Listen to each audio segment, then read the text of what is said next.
Matagal na ho to na pinararatalan sipin ninyo, ito ba naman kalamidad na ito? Kailangan may contest. Ha? Ayaw nila, di ba, na aksyon. Yung pala, may nakita tayong mga litrato.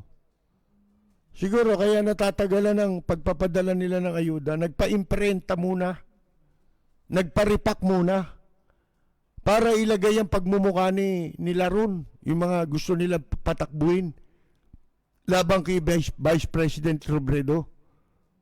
Kung tatakbo, hindi pa nga kumpirmado kung si Vice President Leni Robredo tatakbo. Ito, tatapatin ko kayo, ha. Huwag kayong magagalit. Ito katotohanan. Alam nyo, sa mga presidentiable, kung si Vice President Leni Robredo itinuturing na kasi hindi mo pwedeng iwasan na si Vice President Leni Robredo ay mapag-usapang merong ambisyon na tumakbo sa 2022. Walang masama, 'di ba? Wala naman masama katulad nila. Di maghangad kayo. Kaya lang sana maghangad kayong kumandidato. Kung meron kayo na patunayan, wala naman kayo na patunayan eh. Tapos, sinasabihan nyo si Leni Robredo, wala na patunayan. Aba, marami. Kasi wala naman siyang tinanggap o ibinigay sa kanyang function eh. Yun lang ibinigay, ginawa siyang vice chairman ng anti-drugs ba yun? Diba? Ako nung ilagay pa lang siya ron, sinabi ko to sa radyo eh. Sisiraan ka lang dyan, kaya ka nilagay dyan.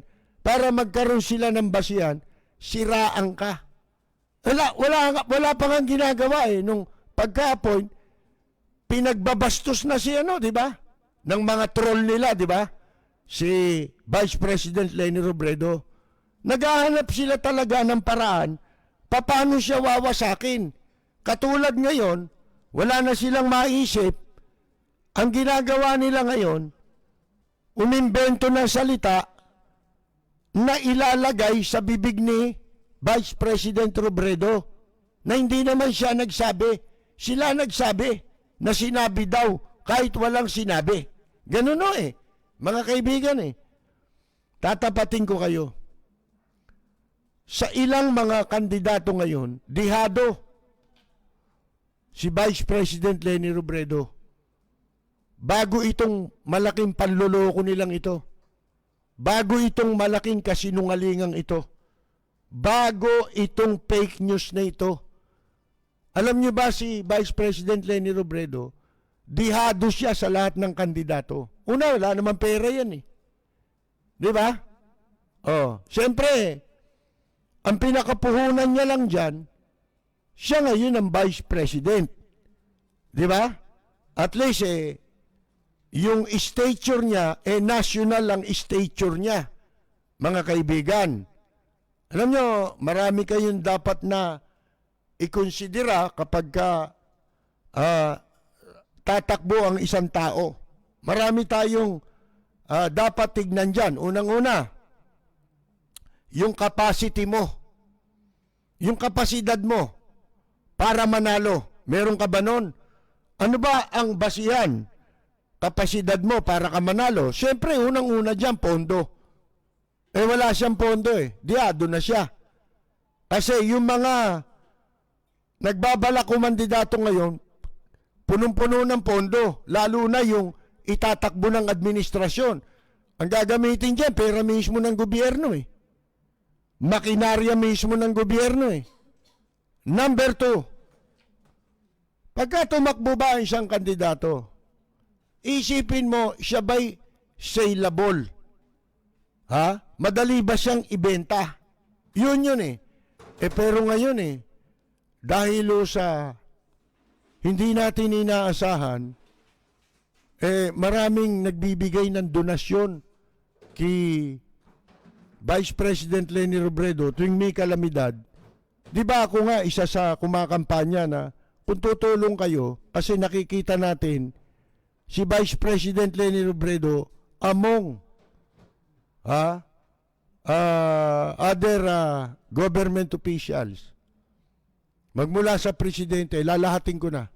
Si Robredo lang naman ang malakas ang loob na tumulong Di ba? Mga kaibigan, mula sa natatanggap nilang donasyon, kaya yung mga donasyon nila hindi nasasayang. Nakikita mo. Kaya ako mismo, nag-encourage sa inyo kung kayo gusto ninyong tumulong. Di ba? Itong pagtulong natin sa mga working musician, na maliit natin pagtulong, saan ba nagsimula ito? Di ba dun sa hangarin ko sana na makatulong kay Vice President Leni Robredo. Hindi natin naasahan na darating yung kalamidad na yan. Wala pa yan, di ba? Pandemic lang ang ating kinakaharap. Kaya ang sabi natin ay sa pandemic, siya lang naman Ala namang iba Lahat ng ginawa nila, controversial nitong administrasyon Puro marami ron, hindi totoo Yun lamang pamumudmud ng SAP, di ba? Ngayon, tayo nag-encourage kung tutulong kayo sa kababayan natin, mas nakakasiguro kayo na yung tulong nyo mapapasakamay ng mga dapat tulungan. Kasi walang kasiguruhan Tignan ninyo ang DSWD ngayon. Napakalaki ng pera. Kaya hindi dapat mabahala sana mga mamamayan na naapektuhan ng bagyo kung yung perang yan gagamitin para makabangon sila sobra-sobra. Yun lamang nakolekta nila sa panahon ng pandemya mula sa iba't ibang bansa. Hindi nila ma-account yun. Sobra-sobra yun. Mga kaibigan, bukod pa sa binibigyan pa sila ng Kongreso ng budget. Samantalang hindi pinapa-account ng Kongreso, Senado at Kamara kung nasan yung mga inutang nila. At least, kay Vice President Leni Robredo, hindi nga maramihan ang nagbibigay. Pakunti-kunti lang, di ba? Yung makakayanan ng mga tao na tumutulong. Pero ganun pa man, nakakarating yung tinutulong nila. Yun ang importante. Ito mga ito, may motibo Meron sila laging motibo. Kailangan kung may gagawin sila, may kapalit. Parang mga pulis. Di ba? Kailangan para asikasuhin ng kaso mo, maglagay ka. Mag-abot ka. Lahat sila, lahat sa gobyerno, umaasa ng abot. Para bang wala na silang accountability na sila, pinasusweldo na sila. Kaya nila dapat gampanan ng tungkulin nila nang wala nang karagdagang pang bayad sa kanila. Mga kaibigan, yun ang nangyayari. Ngayon, tapatin ko kayo. Di ba sabi ko sa mga kandidato sanang presidente, pinakamahina si Vice President Leni Robredo. Pero ngayon, tandaan nyo ito ang hindi nila alam Kasi mahihina ang ulo. Ang iniisip lang, kung ano, masama, lagi ang iniisip. Analyze ninyo. Pag-isipan nyo mabuti. Ang iniisip lang nila lagi masama. Kung paano nila tatakutin ang mga inaakala nilang panganib sa kanilang administrasyon para sila makapanatili sa kapangyarihan beyond 2022.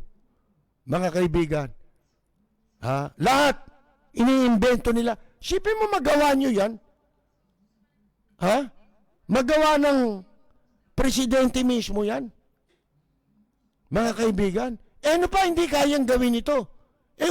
Ultimong Diyos, minura na nito Nabalitaan niyo ba si Satanas minura ang Diyos? Abay, hindi, di ba? Sa Biblia ba merong sinasabi doon? Minura ni Satanas ang Diyos? Wala noon. Ibig sabihin, kahit gaano kasama, walang nakagawa noon.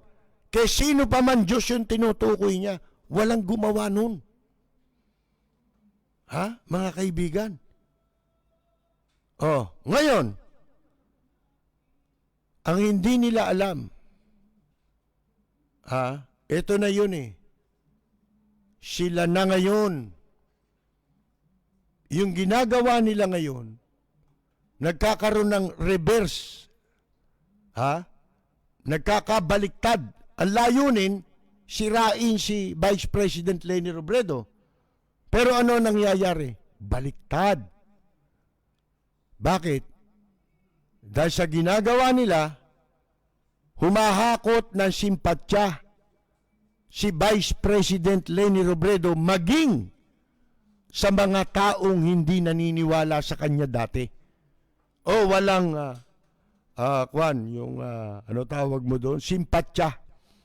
Ngayon hindi na. Sumisimpatya na. Kaya kung ako, kampo ni Vice President Leni Robredo, tama lang yung ganung paliwanag niya. At hayaan niya na gawin sa kanya yan lagi.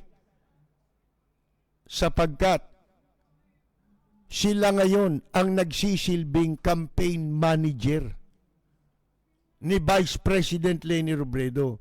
Pag lagi nilang ginawa yan, antayin natin yung sinasabi ni Presidente Duterte. Gusto ko mangyari yun. Yung wawaswasan niya raw, sisiraan. Si Vice President Leni Robredo. Pabor yun. Tandaan ninyo, sinabi ko, pabor yun kay Vice President Leni Robredo. Hindi nila alam yung ginagawa nila, nagtataboy na sila ng sarili nilang mga supporter. Mga kaibigan, yung mga walang pakialam na dati, kay sino kayo sa politika, kaya wala kaming pakialam, yun ngayon. Maaantig ang pansin nun para sumimpatya kay Vice President Leni Robredo. At tandaan ninyo, habang sinisiraan nila yan, nagsisilbing campaign propaganda yun para kay Vice President Leni Robredo. Mga kaibigan. Kaya para sa akin, doon sa aking pananaw, hindi tayo dapat magalit dyan sa mga yan eh. Pasalamatan nyo siya kung kayo ay mga supporter. Lalo na yung mga naniniwala talaga from the very start kay Vice President Leni Robredo. Tandaan nyo ako ang kinampanya ko sa radyo, Duterte Robredo. Bakit? Alam ko may pagka-bruise ko ito di ba? Para maging balanse. Mga kaibigan, si Vice President Leni Robredo at si Vice President Leni Robredo, nung kaya ko ikinampanya na sa programa ko, nakaharap ko sa isang meeting ng yung tawag mo ron? Meeting yun tawag dun Yung panahon ng kampanya, nakamayan ko siya. Alam niyo ko, tumitingin ako. Pag kinakamayan ko ang tao, tinitignan ko sa mata at pinakikiramdaman ko. Nakwento ko na sa inyo ng ilang beses. Si Gloria Macapagal Arroyo, tatakbo pa lang senador yan. Kahit sana kung makita niya, nagpupunta nga sa programa ko yan Senador pa lang, tatakbuhan. Pero, mga kaibigan, wala akong paniwala. Kasi po, meron tayong mga palatandaan tinitignan. Ang importante ho sa atin, yung sinseridad ng tao. Diyan maraming naloloko ang mga politiko. Hindi marunong tumingin yung iba, kasi may mga tao talagang ganon. Kamukha ko, meron tayong ibang pag-uugali at saka pakiramdam na hindi pinagbabasihan ng iba sa pagboto, sa pagpili. Katulad ko, ang tao, tinatansya ko kung merong sincerity. Kasi kung walang sincerity, baliwala yan. Walang gagawing matino yan. Kung meron man, uunahin niya ang interest nila. Yung pangako niyan, hindi niyan tutuparin dahil walang sinseridad eh. Hindi tapat yung ganun tao. Kaya si Gloria, kahit naging presidente yan, ano pakialam ko? Di ba? Vice President. Sabi ko nga sa inyo, 1 kilometro pa ako. Pag nakita ko niyan eh, ang lakas pa ng bunganga kahit sa lobby ng Manila Hotel eh. Ilang beses yan. O, di ba? Kahit saang okasyon na makasabay ko yan. O, mapunta ko na nandoon yan. Eh, malayo pa ako, binabati na ako niyan. Pero wala akong amor eh. Mga kaibigan, bakit? Kasi tinitignan ko eh, yung tawa ni Gloria, ang daling mabura. Ngayon, si Vice President Leni Robredo, marami akong nakakamay ang tao eh. Isa yun sa aking barometro. Kaya kung bakit natin ikinampanya yan, nakita ko yung sincerity sa pagkatao ni Vice President Leni Robredo. Sa pagkamay at saka pagtingin sa kanyang mata. Titignan mo eh, di ba? Kausap mo eh. Oh, titignan mo. Nakita ko yung sincerity sa kanyang pagkatao. Mga kaibigan. Kaya ako naniwala. Eh, hindi naman nasayang ang paniwala natin. Nasayang dito sa presidente. Ha? Napaka-bastusan na itong ginagawa eh. Hindi na maganda. Tahasan na eh. Harap-harapan na eh. Ginagamit na yung pwesto para para pasamain ang gusto nilang pasamain. 'Di ba? Nagagawa nila yan sa isang duly elected vice president, second highest official of the land. Eh sino 'tong mga kumag na ito? Roque. Sino yan? Panelo. Sino yan? Ha? Mga kaibigan, si Panelo nung araw, pa-Marcos loyalist. Naku, dami kong alam na kwento dyan. Mga kaibigan, yung mga pagnanasan yan, ha? Na makapagsamantala. Wala naman pumansing gobyerno riyan, di ba?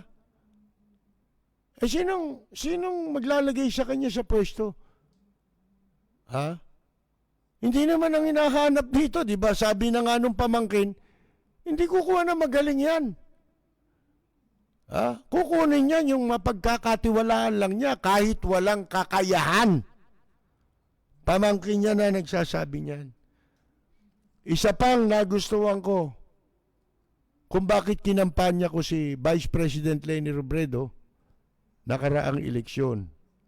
At si Duterte ang presidenteng kinampanya ko sa programa ko sa radyo. Kahit saan ako makarating. Mga kaibigan, walang nakapagpaliwanag ng mga issue na dapat pagbasihan. Akala natin, siya yung sagot dun eh. Eh pero wala. Ilang buwan pa lang nagsisi na ako. Mga kaibigan, napapasuntok ako sa lamesa. Ha? Sa pagsisisi. Bakit? Umpisa pa lang. Walang hiya na mga kinuha. Pag walang hiya ka, may track record ka. Wala ka man sa pwesto, may track record ka. Kunin mo sila Panelo. Bay, hindi ka mawiwindang. Yung nagkakalat ng Dolomite ngayon, kunin mo yan. Alam mo ba mga track record niyan? Oh, mga kaibigan. Hindi ba? Kaya madali akong nakahalata. Sabi ko nga sa inyo, pwede ako sa lukuhan. Kaya lang wag matagal. Si Kapersi Lapid, umabanat. Rapid Fire. Tandaan niyo yan. Habang, mas gusto ko yan eh. Yung binabasto si Vice President Leni Robredo, lalo kung ganito na, yung ganitong style, wala na ito. Mga kaibigan, mga luko-luko lang makakagawa niyan eh. Hindi magagawa ng matinong tao yan. Yung lalagyan mo ng salita yung tao, di naman niya sinasabi, mga chismoso kayo. Di ba ganun ang chismoso? Di ba yung chismoso, paninira yan? Yan ang sumisira. Nasa Biblia yan eh.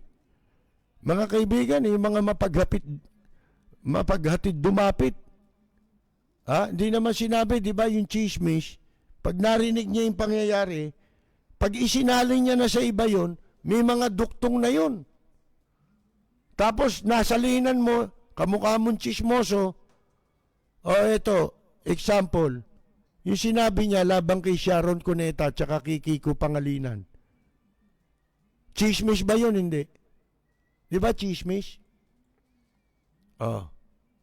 Di ba siniraan niya si Pangilinan tsaka si Sharon Cuneta? Sipin mo yan, presidente, pati yun, gagawin mo.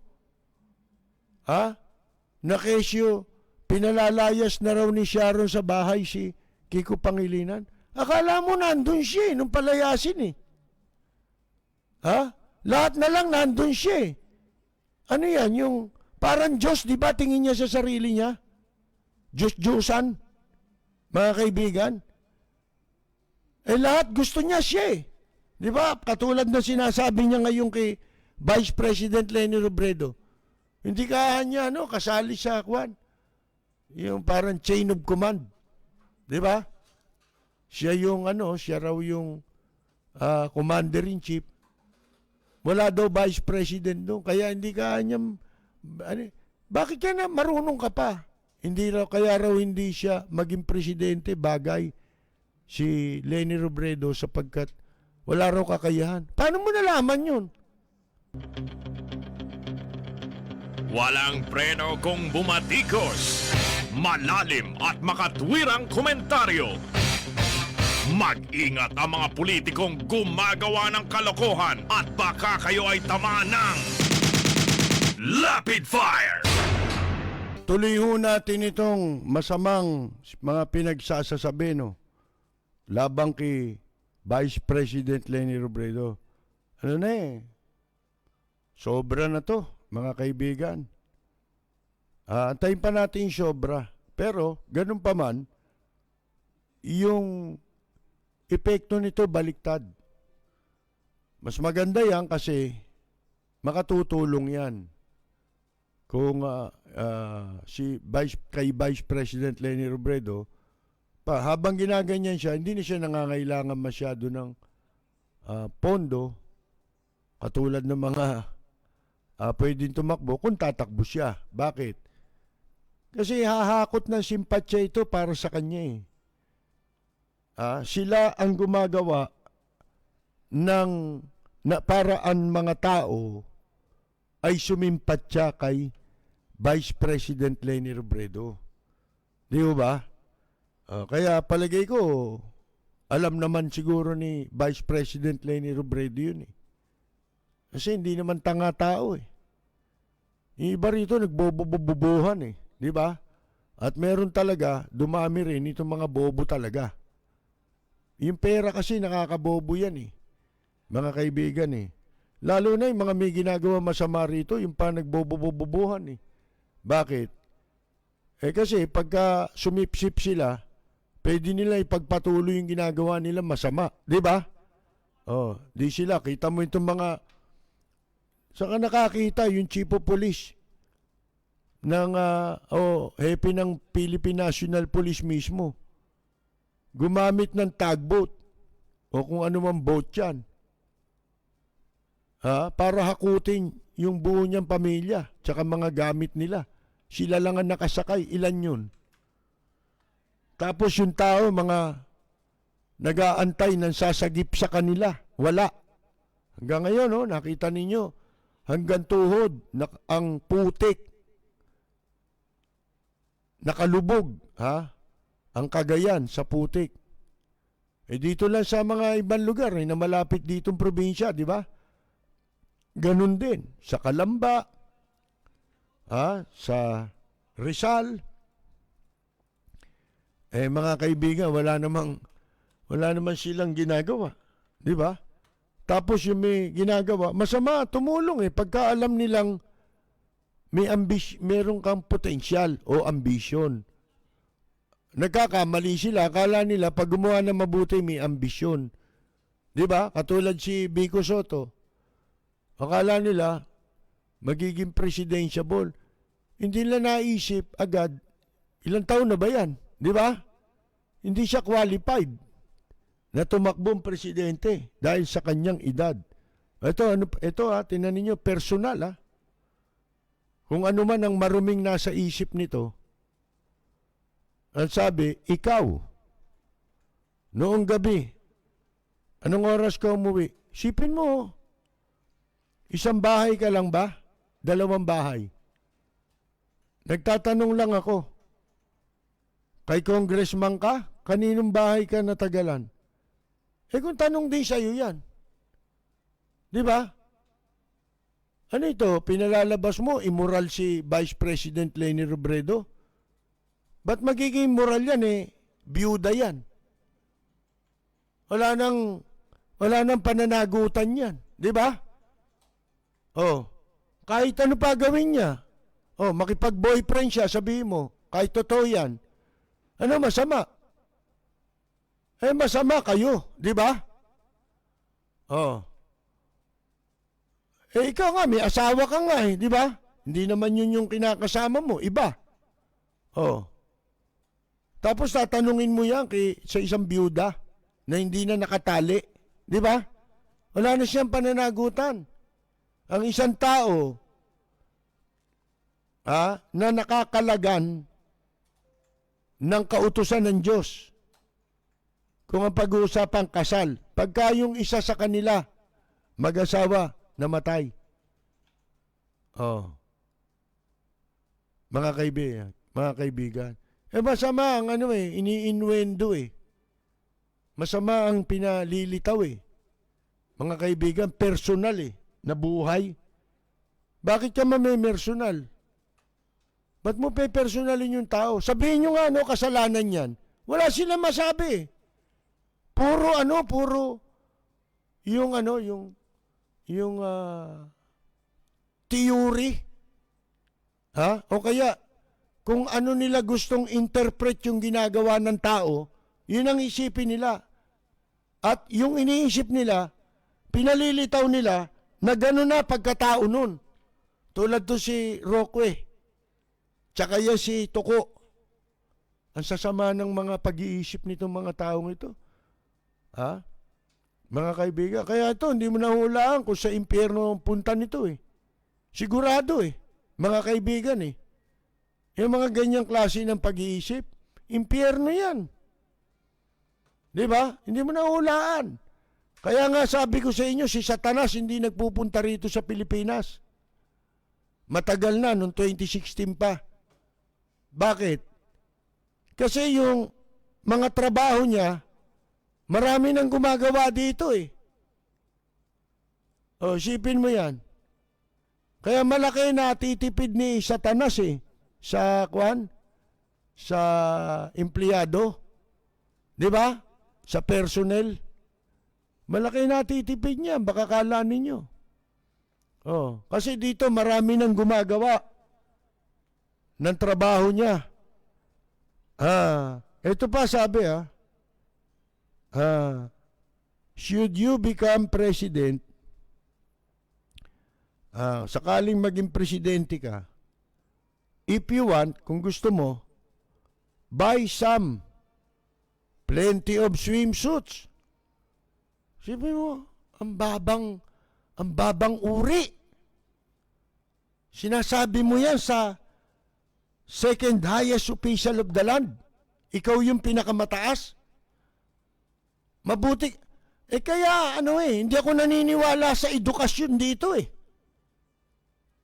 Sa ilalim ng kanyang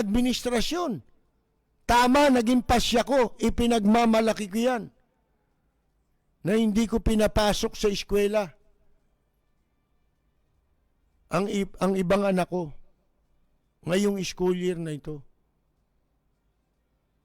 Mga kaibigan, ano matututunan yan?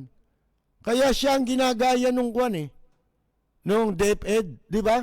Pati yung gagong nagtuturo ng PE. Akalain mo ituro si Angel Locsin daw obese. Dahil kain ng fatty foods, tsaka ng matatamis. At lagi raw yun, samang inasal daw.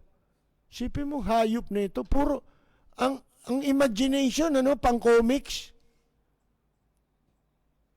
Mga kathang isip, mga kaibigan. Anong klaseng gobyerno yan? Anong klaseng presidente yan? Kathang isip na pang comics pa, ang alam. Bumili raw ng swimsuit. Itong mga ganito parang desperadong hindi nakuha di ba? Merong hindi nakuha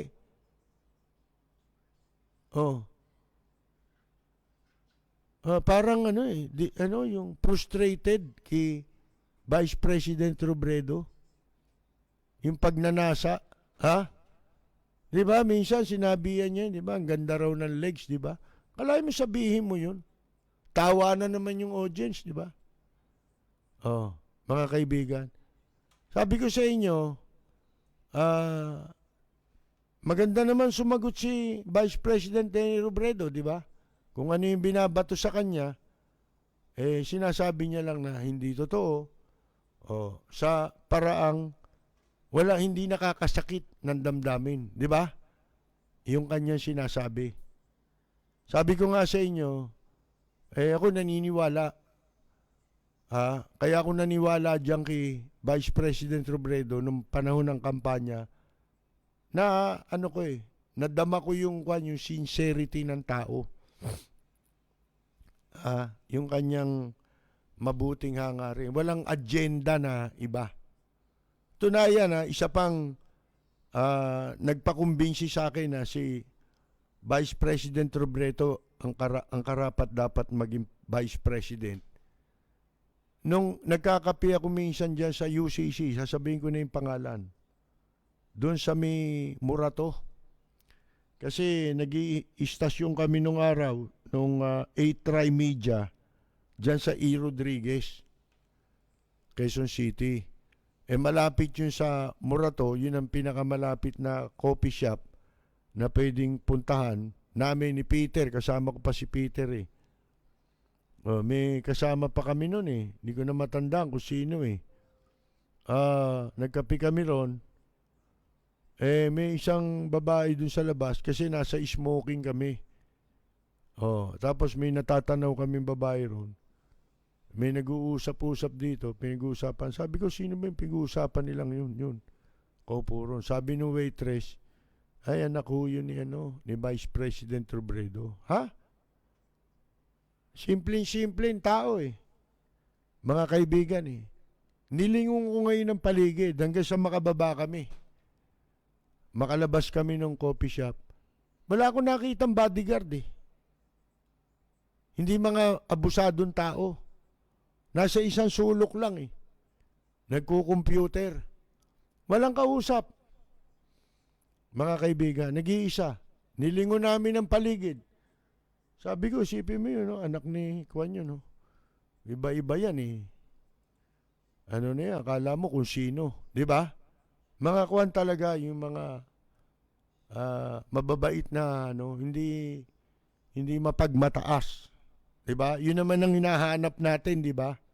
Di ba yun ang hinahangaan natin? Pag nakakita ka ng ganon, maging kayo. Hanga ba kayo doon? Sa mga hambog? Hindi, siyempre hindi. Siyempre mo, sabihin ito, pag naging presidente ka, bumili ka ng maraming swimsuit at simulan mo mag-swimming pagka bumabaha. Bakit siya pag swimming mo? Dapat ikaw ang bumili ng swimming trunk Kasi sabi mo, gusto mong lumangoy O di bumili ka swimming trunk, ikaw yung may gusto lumangoy, tapos ililipat mo ngayon yung paglangoy sa baha, kay Vice President Robredo, di ba? Ano tawag mo ron? Di ba yun maliwanag na naglalagay ka ng salita? Ha? Sa bibig ni Vice President Robredo, ikaw ang nagsabi? Gusto mo lamangoy, hindi ka lang pinayagan? Si Ka-Percy Lapid, bumabanat. Lapid Fire! Di pinayagan. Di totoo yun. Bola mo lang yun. Masyado ka ng bolero. Halata ka na eh. Halata na kayo. Wala na maniniwala sa inyo. Lalo ito. Oh. Sabi ni Vice President Robredo, ito tama. Sa panahon ng matinding sakuna, dapat lahat ang iniisip natin paano makatulong. Ang sabi niya, dapat lahat na tulong. Welcome. Di ba? Yun nga tsaka yung ang dapat na iniisip yung normal, di ba, na utak ng tao. Paano kaya ako makatulong? Ako nga, nag-iisip ako eh. Paano kaya makatulong tayo? Siyempre, di ba? Mahirap naman kung may nagtatanong nga sa ating kahapon eh. Yan, pinag-iisipan ko nga eh. Paano tayo gagawa ng tulong? May nag-message pa sa akin. Gusto raw nila makapagpadala ng kung ano-ano para sa mga kababayan natin. Wala tayo naiisip ngayon. Kundi Ito, tatapatin ko kayo. Doon sa isang bayan dyan sa Tuguegarao, marami yung kamag-anak dyan. Ang tatay ko, Cagayan din yan pinanganak. Diyan lumaki, diyan nag-aral. Ilocano, tatay ko. Pinanganak sa Claveria. Sa Tuguegarao sila, matagal. Isabela, yan. May mga kapatid niya, meron siyang kapatid sa Isabela. Sa Claveria. Ang tatay naman ng nanay ko, taga Sulana rin. Katunayan, isang mayor dyan sa isang bayan dyan sa Cagayan, kamag-anak namin. At marami akong kamag-anak dyan po sa Tuguegarao. Mga kaibigan.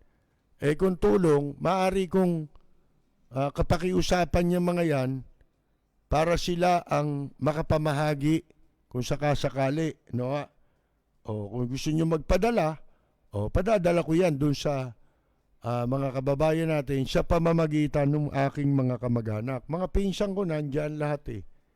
Mga kaibigan, mga anak ng kapatid ng tatay ko. Marami sila magkakapatid eh. Yung iba nando sa yung Claveria, hindi naman apektado yan. Apektado yung Tuguegarao at saka yung ilang mga bayan dyan sa Cagayan, yung Baggao, ano pa ba yung lugar? Lalo, yun ba? Apektado ba yun? Mga kaibigan, maraming lugar. Ngayon, sa Isabela, meron din tayong mga kakilala, mga kamag-anak din dyan.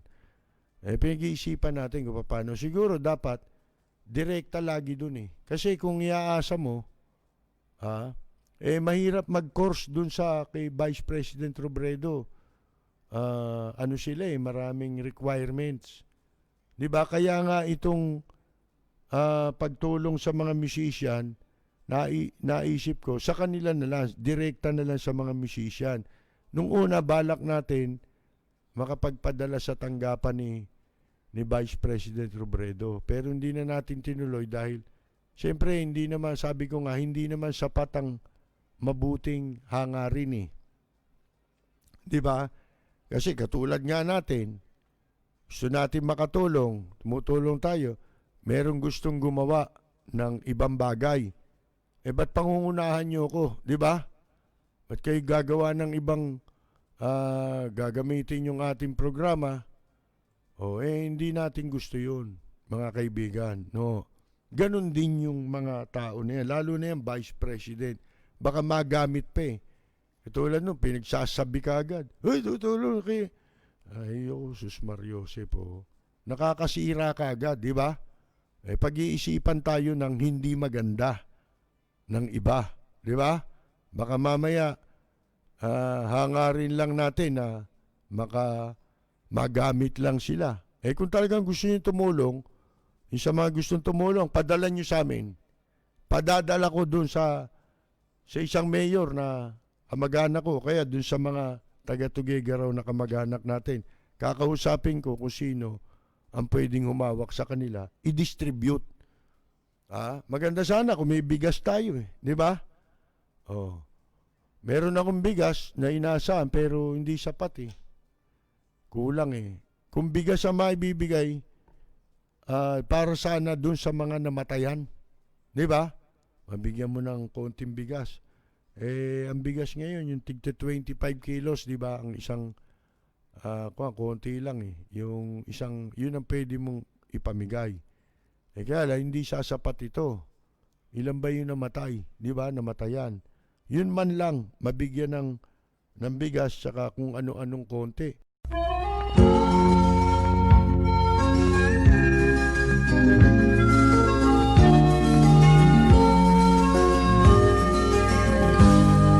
Sa bayan ko ay isa ang lahi, dito'y wala ang pagkukunwari. Hindi padadaig, sadyang kilala sa daigdig, may pagkakaisa sa bawat nais. Ang bayan ko'y punong-puno ng yaman, bakit ito'y kailangan pang iwanan? Hindi nga ba't anong sarap mabuhay ng buong ganap? Sa bayan mo, sumabit man yaong wakas. Dito sa bayan ko, lahat kami pantay-pantay. Walang nang aapit, ang pag-ibig ay tunay. Dito sa bayan ko, dito'y makikilala mo ang isang kaibigang nagmamahal sa'yo.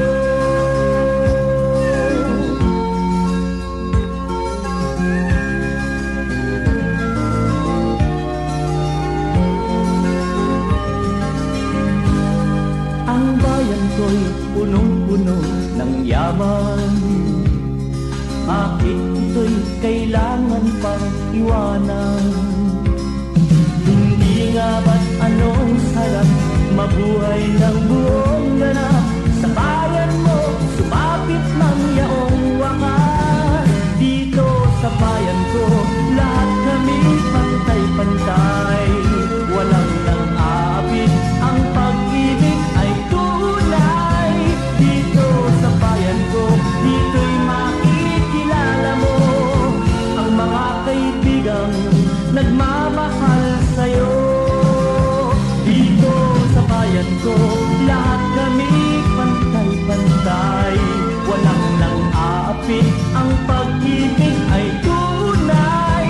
Dito sa bayan ko, dito'y makikilala mo ang isang kaibigan, ang mga kaibigan, ang bawat kaibigan na